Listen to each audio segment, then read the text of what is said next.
지역의 이슈를 집중 분석해보는 시간 헬로 이슈토크의 김세진입니다. 오늘 함께해 주실 두 분 소개합니다. 하귀남 민주당 마산회원 위원장이자 변호사 나오셨고요. 반갑습니다. 네, 반갑습니다. 최형두 전 국회 대변인이자 경남대 초빙 교수 나오셨습니다. 안녕하십니까? 안녕하십니까?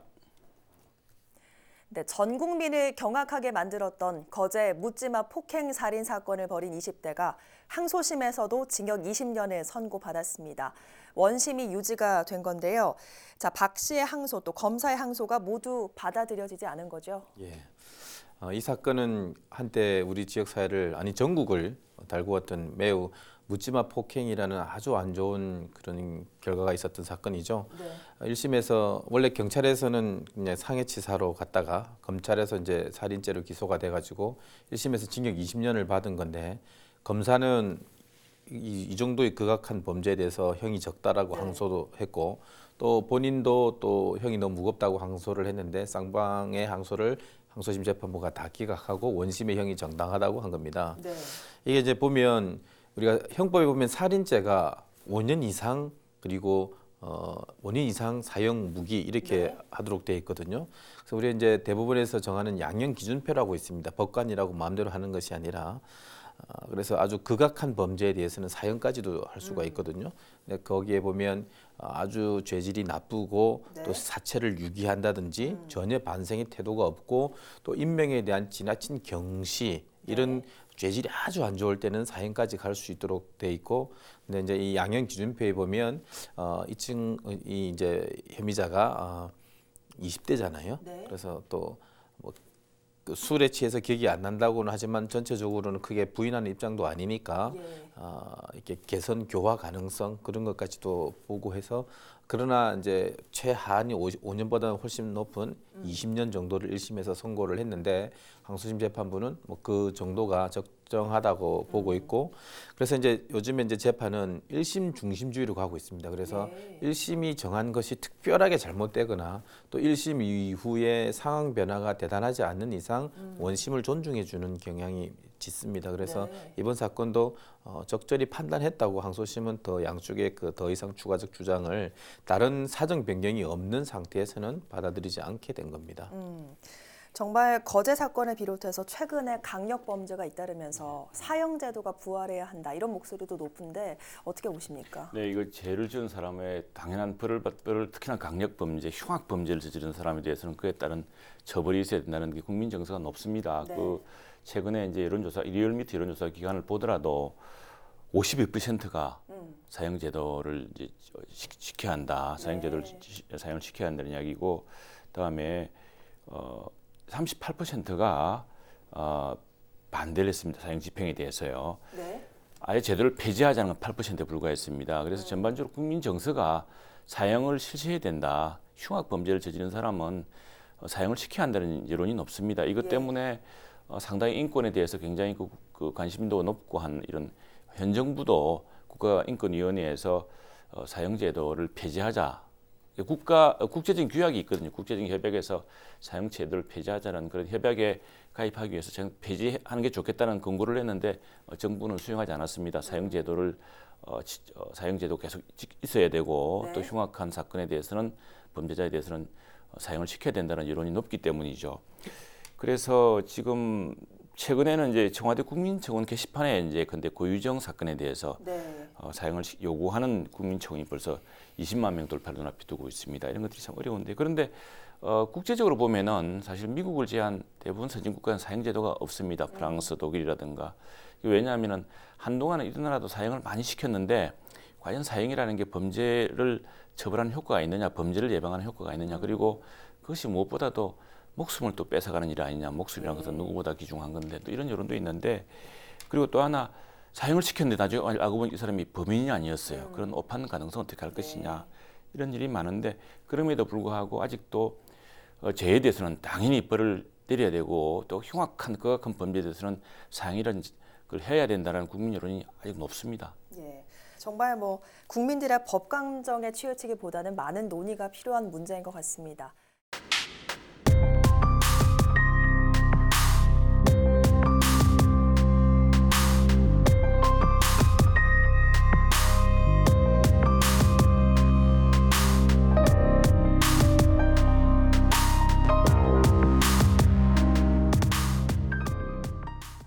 주제로 들어가 보겠습니다. 지난 14일 경남도의회 본회의 도정 질문이 마무리됐습니다. 다소 쟁점거리 없이 무난했다는 평가 아래 낙동강보 개방 문제를 두고 경남도와 도의회 간 설왕설래가 주목받았는데요. 그 내용을 짚어보고 현재 낙동강보 개방과 관련한 대립 의견들과 해결책을 짚어보겠습니다.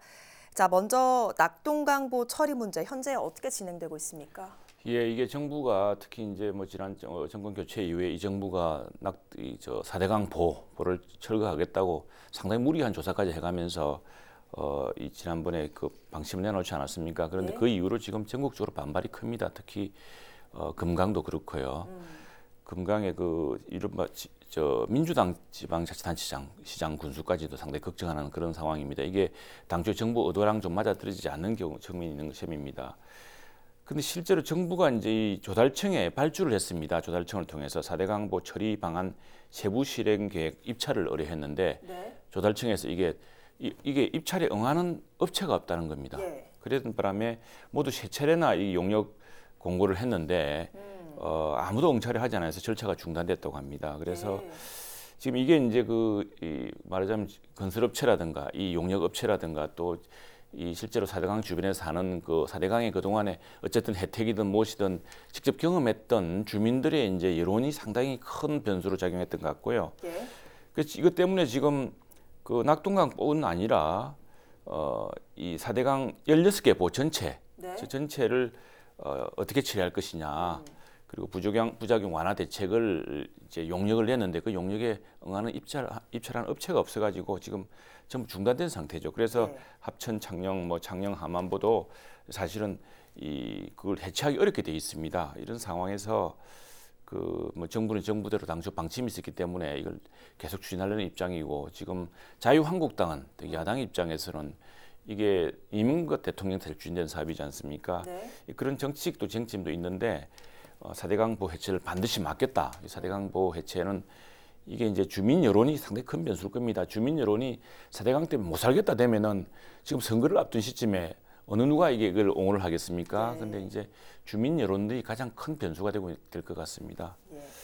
이렇게 입찰이 유찰되면서 올해 말 발표할 예정이던 이 낙동강보 처리 방안에 대한 세부 실행 계획도 모두 멈춘 상태인데 계속해서 이렇게 유찰이 되는 이유가 뭡니까? 한 세 가지 관점에서 이제 좀 볼 수가 있을 것 같은데요. 첫 번째는 이 사안 자체가 과학적인 측면에서 정치적 측면으로 변질되어 버렸다는 예. 점이 첫 번째고, 두 번째로는 국책 사업이라는 그래서 정부가 갖게 되는 이 어떤 스탠스, 이 부분이 이제 우리가 한번 봐야 될 거고, 네. 세 번째는 이제 업자로서 이 후일에 대한 어떤 보복의 가능성 이런 네. 것들이 복합돼 가지고 유찰되고 있는데요. 첫 번째 이게 이제 입찰 공고가 들어간 이유가 이제 4대강 조사위원회에서 이제 다 조사를 해보고 특히 이제 영산강 먼저부터 해가지고 5개 보 중에서 3개는 철거를 하고 네. 2개는 수문을 개방하는 형태로 이제 보고서를 내면서 그런 이제 철거할 수 있는 또는 이런 것들에 대해서 전체적으로 용역 업체를 정하는데 아무도 응찰하지 않은 거죠. 예. 왜냐하면 이제 이게 정부의 스탠스를 보고 있는 거예요. 정부라는 것은 설령 그 어떤 정책이 잘 되거나 못 되거나 떠나서 국책 사업으로 진행한 것을 네. 정권이 바뀌었다고 해서 또 약간의 어떤 객관적 어떤 상황에 또 변화가 있다고 해서 금방 뒤집게 되면 네.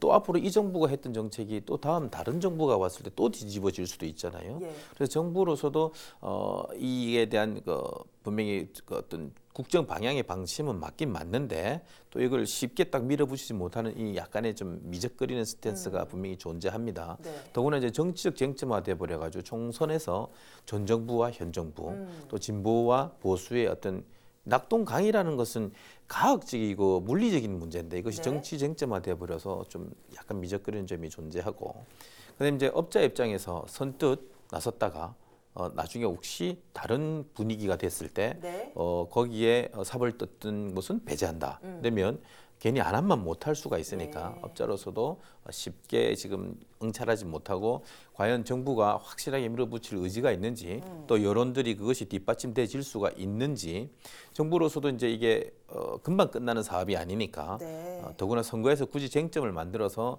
변질되게 할 필요는 없으니까 시간을 좀 두고 보고 있는 것 같고, 업자도 괜히 먼저 나서서 정을 맞을 필요는 없지 않나 이렇게 지금 서로 우리 그냥 일반적인 용어로 님이락 내미락 하고 있는 예. 정도 아닌가 그렇게 보고 있습니다. 예, 결국은 이렇게 유찰이 되면서 처리 방안이 내년까지 미뤄지게 됐습니다.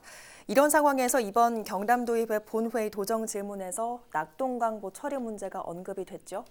네, 그렇습니다. 성낙인 의원인데요. 성낙인 의원이 이제 본회의 도정 질문에서 이 경남도 입장을 물었습니다. 물으면서 경남도가 이게 뭐 보호 개방을 통해서 보호 개방에만 초점을 두지 말고 미리 결론을 정해놓고 그러지 말고 왜 이런 오염이 계속되는지 근본적으로 살펴야 될 것이다라고 이야기를 했고요. 이런 이야기를 했습니다. 수질 개선 총괄 대책을 수립해야 된다 그랬는데 성낙인 의원은 이 보호 설치 이전에도 녹조가 있었다. 이제 그 지역에 이제 낙동강이 있으니까 그런 그 쭉 경험이 있었겠죠. 그래서 보니까 이게 강물이 그때 보호에 갇혀 있기 때문에 녹조가 생긴다 그랬잖아요. 근데 이게 반드시 그게 아니라 보호 설치 전에도 녹조가 생겼다고 한다면은 이거는 강물 체류 시간의 문제, 보호가 갇혀 있기 때문에 물이 갇혀 있기 때문에 그런 게 아니라 복합 요인에 기인하는 것인데 그 요인이 무엇인지를 찾아서 수질 개선 대책을 마련해야 될 것이다 이렇게 이야기를 하면서 이게 이제 비점 오염원이라는 게 있습니다. 그 오염원이 있거든요. 뭐 축사라든가 또는 무슨 다른 여러 가지 오염원이 있을 텐데 강에 근데 뭐 쓰레기가 많이 들어가면 오염될 수밖에 없는 거 아니겠습니까? 그래서 그런 그 오염원 관리 대책이 시급하다라고 이야기를 했습니다. 그리고 그런 차원에서 하천 정비라든가 축산 배수 정화 시설도 요청을 했는데요. 이 또 하나의 문제는 이 보개방으로 수위가 낮아지면은 그래서 강변의 양수장 치수구보다 낮아지면은 식수원이나 농업용수에 큰 타격을 받습니다. 이게 당장 그 인근 농민들이 피해를 받고 있는 거거든요. 그렇기 때문에 이게 지하수 고갈을 부르고 시설하우스 농가도 큰 피해를 부르니까 이런 문제를 잘 감안해서 수질 대책을 따로 세워야지 무조건 뭐 이게 오염을 줄인다면서 보호 개방을 해가지고 물을 다 흘려보낸다고 될 문제가 아니라고 이렇게 이야기를 했습니다. 예, 그 성 의원의 얘기를 좀 살펴보면 보 개방에 좀 부정적이라는 걸 알 수가 있는데 반대로 경남도는 좀 반대 입장을 냈죠. 그 이제 근본적 차이점인데 이 물 특히 이제 낙동강 수질, 낙동강 물에 대한 근본적 시각 차이가 존재합니다. 그래서 경남도 현 정부의 입장은 흐르게 하라는 겁니다. 수질 오염 대책을 아무리 잘 세워도 막고 있고 고여 있게 되면 어찌할 수 없이 그는 썩게 되어 있습니다. 그래서 녹조는 그 전에도 막기 전에도 있었다 하지만 그 보호 설치 전과 후에 그 녹조의 그 양의 차이는 엄청납니다. 그래서 흐르게 하면 확실히 좋아지거든요. 근데 이제 물의 문제는 수질의 문제만 있는 것이 아니라 양의 문제도 있습니다. 무슨 말이냐면 낙동강의 물은 우리가 먹는 식수로 쓰잖아요. 일정 정도 양이 확보되어야 됩니다. 그리고 그 낙동강 물은 인근의 농업 그리고 공업에 농업용수, 공업용수의 양의 문제가 생깁니다. 흐르게 하게 되면 이 양이 또 모자르잖아요. 그래서 그 안정적인 양을 확보하기 위해서 막았던 건데 막게 되면 질이 또 악화가 되잖아요. 그래서 흐르게 하되 양을 확보할 수 있는 절충점을 찾아야 되는 거예요. 그래서 막고 오염점을 아무리 관리한다고 해도 흐르게 하지 않으면 이것은 근본적으로 해결되지 않습니다. 그래서 오히려 이제 도의 입장에서는 그래서 수질 개선 측면에서는 흐르게 해야 된다는 점에서 이제 그 성낙인 의원의 그 얘기에 대해서 이제 반박을 했지만 그렇지 농업 용수가 확보가 안 되면 농민들이 타격을 입으니까 그 점에 대해서는 같이 대책을 세워야 된다는 그 스탠스가 바로 이 점인 거죠. 그래서 이제 차제는 물은 흘러야 되니까 상류에서 하류에 흘러서 그 생태계 각각에 이상이 없는 한에서는 하류까지 가게 하고 그 하류의 물을 다시 올려서 농업 또는 공업 용수로 쓸 수 있는 방안이 없는지를 한번 따져봐야 되겠죠. 그 사실 보 개방 문제는 지금 이맘때면 늘 이슈가 되는 문제이기도 한데 그만큼 뭐 농민이나 환경에 미치는 영향이 크기 때문이겠죠. 그렇죠. 이번에 한국당에서는 반드시 보 해체를 막겠다고 밝혀서 농민들 표 의식한 거 아니냐 하는 얘기도 나왔는데 어떻게 보셨어요? 그렇죠. 한국당이 이제 제가 이제 계속 말씀드린 이유가 이게 그 보호, 용수, 강 이것은 생태와 과학의 문제인데 이 한쪽과 저 반대쪽이 붙어서 정치 쟁점화 되어 버린 거예요. 사실 물을 흐르게 한다든지 농업 용수를 확보한다든지 이것은 여야가 따로 없고 진보와 보수가 따로 없는 문제인데 한쪽은 막고 한쪽은 열으라고 하니까 이게 지금 부딪히게 된 거고 그래서 이제 한국당 쪽에서 이 당장 농업 용수는 막으면 확보가 되잖아요. 근데 열게 되면 그게 없어지는 거 눈에 보이니까 농민들 입장에서는 막혀 있는 물을 쉽게 얻을 수 있는데 열게 하자면 그것에 타격이 오니까 쉽게 열자는 데서 동의가 안 되고 네. 그 지점을 한국당이 파고들어서 농민들 다 죽이는다는 식으로 이렇게 약간의 이제 선동이 좀 들어가 있다고 보는데 저는 이런 부분에 대해서는 조금 자제를 해야 된다고 봅니다. 예. 농업 용수를 확보하고 수지를 맑게 한다는 것은 여야가 따로 없는 문제거든요. 같이 예. 머리를 맞대야 되는 문제고 그래서 어떤 지역에 지금 PD수첩의 그 보도를 보면 공주보 같은 경우 이제 한국당이 가서 농민들 뭐 이렇게 뭐 보가 이제 교량의 역할도 하는 부분도 있는데 그것도 다 철거해 버려서 농민들 다 죽인다 이런 식으로 어떤 선동이 되는 부분에 대해서는 정말 문제가 있다고 생각하고 네. 서로의 부분이 있습니다. 수질의 개선 문제, 용수의 확보 문제를 머리를 맞대야 된다고 봅니다. 예, 사실 뭐 어떤 농민들 입장에서 농업용수 부족하다. 그래서 개방하면 안 된다는 농민도 있지만 이게 농작물 농해 피해, 냉해 피해 때문에 개방을 좀 해야 된다는 농민들도 있는 만큼 좀 의견이 근데 그거를요, 엇갈리거든요. 사실은 자유한국당이 지금 뭐 야당이고 힘도 없는데 이 국민 여론을 이런 지지하지 않는 일을 할 수가 없습니다. 지금 지난 7년 사이에 이게 4대 강과 보에 대해서는 사실 과학으로 따져야 될 문제입니다. 과학으로 따지고 실정으로 따져야 될 문제인데 제일 중요한 건 강 인근에 사는 사람들입니다. 예. 만일 강 인근에 사는 사람들이 뭐 우리 선동적인 말처럼 녹조라떼처럼 선동적인 말이 어디 있습니까? 그런 것처럼 그렇게 냄새가 나고 못 살게 된다면 그 동네 사람들이 들고 일어났을 겁니다. 그런데 지금 이 문제는 보면 기본적으로 이건 이렇습니다. 이건 뭐 이념과 무슨 그 정치적 목적을 위해서 4대강이 설치된 게 아닙니다. 4대강이라는 것은 치수 차원에서 특히 홍수 때 홍수를 막고 또 세계가 지금 물 부족을 겪고 있습니다. 온 세계가 새로운 공업화 등으로 해서 물이 부족한 상황이거든요. 네. 이 물 부족을 어떻게 극복할 것인가는 그런 차원에서 국가 계획으로 진행됐던 것입니다. 진행돼 가지고 했고 당초에 이렇습니다. 민주당이 이게 반대하지 않았습니까? 반대했는데 물 부족이 났을 때 제일 먼저 요청한 사람은 민주당 지사였습니다. 예. 안희정 지사가 2015년에 그 당시에 그 충청남도 가뭄이 극심했을 때 4대강 부에서 물을 끓여서 썼습니다. 그래서 정부에 고맙다고 했습니다. 이건 실용의 문제입니다. 무슨 내가 옳고 너가 나는 생명을 살리고 너는 생명을 죽인다. 이런 이 문법이 세상에 어디 있습니까? 그래서 과연 지난번에 4대강 완공 7년 사이에 강의 상태가 어떤지에 대해서 사람들이 알고 있습니다. 사람들이 체감하고 있습니다. 그게 나빠져서 정말 시커멓게 죽었다면 온 국민이 들고 일어났을 겁니다. 그런데 이걸 가지고서 일부를 선동한다는 이건 오히려 사실관계를 호도하는 것이고요. 4대강 문제는 4대강 문제 가지고 만일 내년에 선거를 앞두고 있는데 자유한국당이 사실이 아닌 걸 주장했다가 국민들이 사실이 아니라 그러고 전혀 우리 4대강 때문에 못 살겠다는 국민들이 많으면은 네. 왜 그걸 지지하겠습니까? 그게 아니라 오히려 이 결론부터 정해놓고 네. 무조건 이거 물을 가두기 때문에 녹조라떼 생긴다. 강이 죽었다. 이런 결론을 정해놓고 민주당 정부에 밀어붙이니까 농민들이 이러다 농사 큰일 나겠다고 생각하는 거 아니겠습니까? 그리고 그러면 네, 경남도 차원에서 앞으로 어떤 방향성을 갖고 나가야 된다고 경상남도 차원은요. 경상남도 민주당 정부의 눈치를 볼 게 아니라 김경수 지사도 지금 여러 가지 재판 문제로 그 상당히 큰 공경에 처해 있습니다만 이럴 때일수록 네. 경남도민이 진정 무엇을 원하는가를 생각을 해야 됩니다. 네. 경남도민들 낙동강 유역의 주민들이 무엇을 원하고 있는가. 우리 낙동강이요. 옛날에 홍수 났을 때 홍수 피해를 엄청나게 많이 봤습니다. 지금은 그런 7년 사이에 그런 뉴스가 없지 않았습니까? 그리고 또 하나 이 물이라는 것이 항상 가둬놓지 않으면 물을 일정하게 물이라는 것 한편으로는 가둬놓아야 또 물을 용수를 쓸 수 있는 것이거든요. 세계적인 모든 강들이 그렇습니다. 뭐 다뉴브 강도 그렇고요, 템스 강도 그렇고 모두 수십 개의 보를 갖고 있습니다.